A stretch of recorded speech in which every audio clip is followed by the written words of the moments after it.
এবং আল্লাহর পথে যত ব্যথা, যত বেদনা, যত দুঃখ, যত অপমান, যত লাঞ্ছনা, সব সয়ে যাওয়া।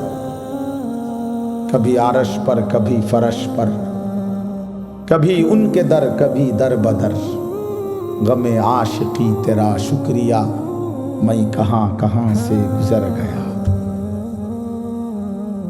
আল্লাহর পথে সব বেদনা, সব অপমান, আল্লাহ তবু তোমার শুকরিয়া। তোমার কথা বলতে গিয়েই বেইজ্জতি হয়েছি, অসুবিধা কি? গমে आशिकी तेरा शुक्रिया मैं कहां कहां से गुजर गया। আমি কই থেকে কই ছুটে গেলাম, তোমার জন্যই ছুটলাম, তোমার জন্যই ছুটলাম, তোমার কথাই ফেরি করলাম, ফেরি করলাম। আল্লাহর কথা বলতে পারা এটাই সৌভাগ্য, শুনতে পারা এটাই সৌভাগ্য, আয়োজন করতে পারা এটাই সৌভাগ্য। কয়জনের জন্য কয়জনে শুনছি, কয়জনের বলছি, এত কিছু আমার দরকার। আল্লাহর কথা বলতে থাকা, যেখানে সুযোগ হয়, যতক্ষণ সুযোগ হয়, উপরে নিচে, এখানে সেখানে, দুয়ারে দুয়ারে বলতে থাকা। এবং আল্লাহর পথে যত ব্যথা, যত বেদনা, যত দুঃখ, যত অপমান, যত লাঞ্ছনা, সব সয়ে যাওয়া। কভি আরশ পর, কভি ফরশ পর, কভি উনকে দর, কভি দর বদর, গমে आशिकी तेरा शुक्रिया मैं कहां कहां से गुजर गया। আল্লাহর পথে সব বেদনা, সব অপমান, আল্লাহ তবু তোমার শুকরিয়া। তোমার কথা বলতে গিয়েই বেইজ্জতি হয়েছি, অসুবিধা কি?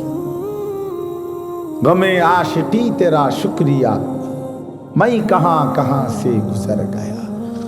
আমি কই থেকে কই ছুটে গেলাম, তোমার জন্যই ছুটলাম,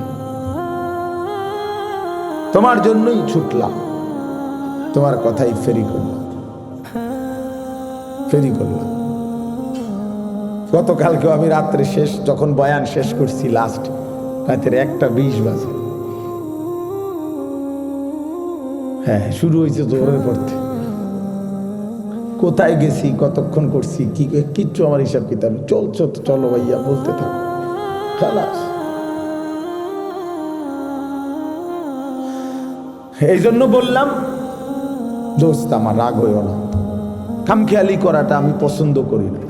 আমার কথা হলো কম হোক, মনোযোগ দিয়ে শোনো, এতে বরকত। একদিনে তুমিও বদলাইতা না আমি জানি, কিন্তু আন্তরিকতা থাকলে, মনোযোগ থাকলে, একদিন সত্যি সত্যি আল্লাহ চাইলে বদলে যাবে।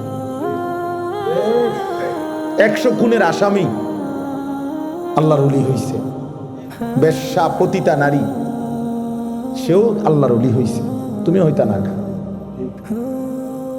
জগৎ বিখ্যাত ডাকায় তো কি হইছে, আল্লাহ ওয়ালা হইছে, তুমি হইতা না। তুমি তো এর চাইতে খারাপ হয়ে যাও নাই, তো তুমিও ভালো হয়ে যাবে ইনশাআল্লাহ। কিন্তু আন্তরিকতা দরকার, দিল দরকার, আল্লাহর কথার প্রতি মনোযোগী হওয়া দরকার,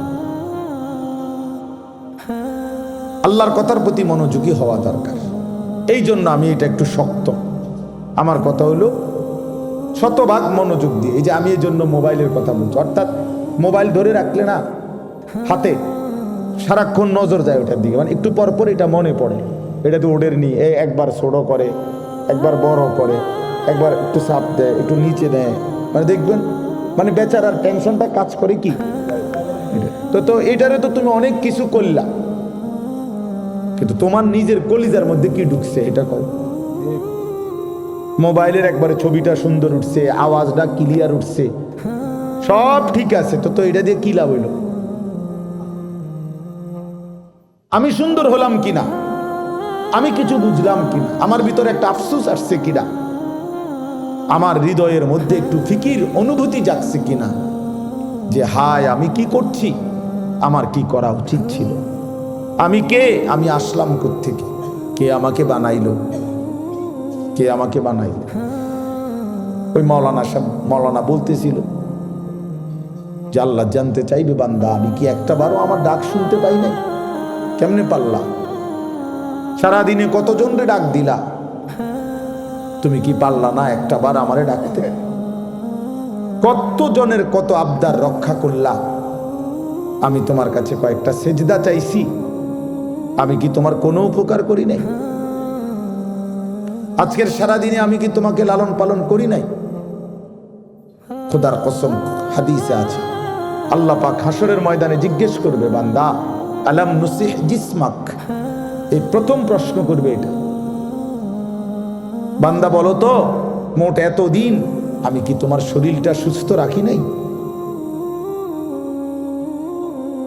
বলো, মাথা ব্যথা ছিল কয়বার? মাথা স্বাভাবিক ছিল কয়বার? বলো, পেট ব্যথা হয়েছে জীবনে কয়বার? পেট স্বাভাবিক ছিল কয়বার? হাত ব্যথা পাও ব্যথা হয়েছে কয়বার? সুস্থ স্বাভাবিক ছিলে কয়বার? শোনো, এবার হিসাব নাও বান্দা। এই হিসাবের আলোকে বলো, ওয়ানুরভিকা মিনাল মা, প্রতিবার তৃষ্ণার্ত অবস্থায় আমি কি তোমাকে পানি পান করাই নাই? আল্লাহ পাক জিজ্ঞেস করে এই হাসরের ময়দানে, হাদিসে আছে এটা। সর্বপ্রথম আল্লাহ পাক বান্দাকে প্রথম প্রশ্ন কি করবে?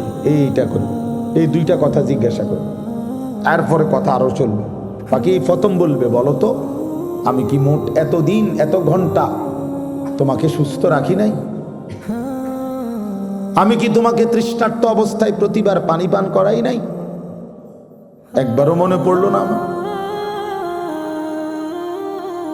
এমন তৃষ্ণার মুহূর্তে যদি এক গ্লাস পানি না পাইতা কি হইতো? অথচ সেই পানি পান করে একটা বার আলহামদুলিল্লাহ বলতে হয়, এটাও তো বললাম। এটাও তো কোনোদিন শিখলা না যে আল্লাহর দেওয়া রিজিক, আল্লাহর দেওয়া পানীয় ভোগ করার পরে আলহামদুলিল্লাহ বলতে হয়। বহু নাফরমান তো এটাও জানে, এটাও তো জানে। পেট ভরে খেয়ে তো একটা বার আলহামদুলিল্লাহও বলে না। মানে জন্তু জানোয়ারের খাবার, হাইওয়ান জানোয়ার যেমন জানে না কিছুই, এও জানে না।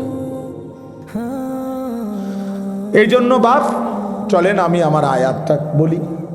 তাহলে আমার বলার উদ্দেশ্য হলো, আমরা এই কথা হৃদয় দিয়ে অনুভব করা,